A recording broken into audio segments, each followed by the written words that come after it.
Umaasa sa aming platform para sa kanilang kabuhayan ng matinding pag-alala sa bagong utos ng LTFRB kung saan biglang binawasan ang rider cap ng MOVIT sa Metro Manila mula sa mahigit 14,000 pababa sa 6,836.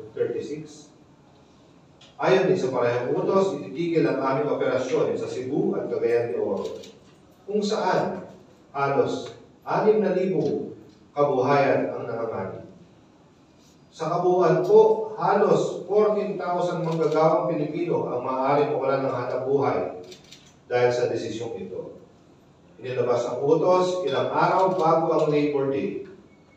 Isang panahon sana para sa pagdiriwang at pagkilala sa mga manggagawa ng bansa.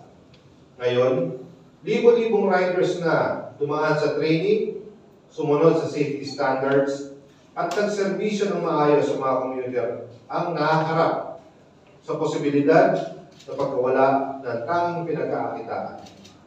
Hindi lang sila ang apektado, kundi pati na rin ang kanilang mga pamilya na umaasa.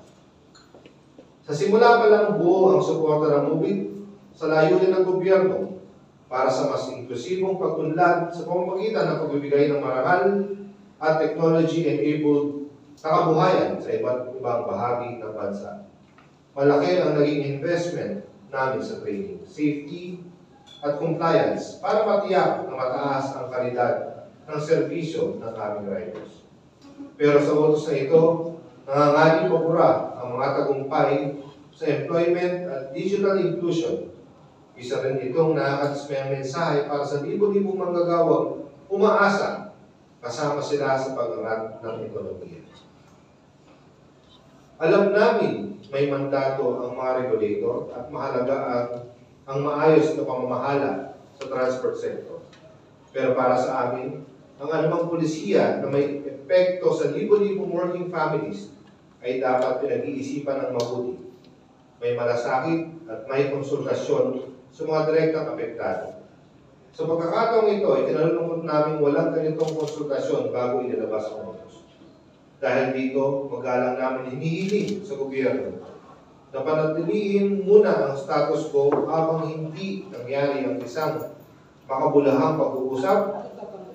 Makatulong ito para masusing pag-aralan ang epekto ng utos, hindi lang sa transport policy, kundi sa totoong buhay ng mga tao.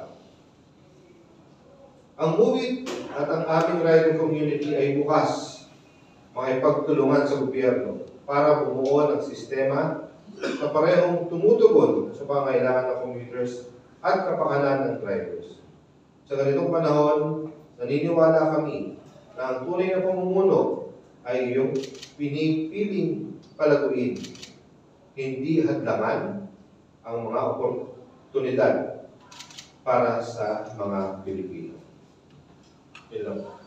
Maraming salamat.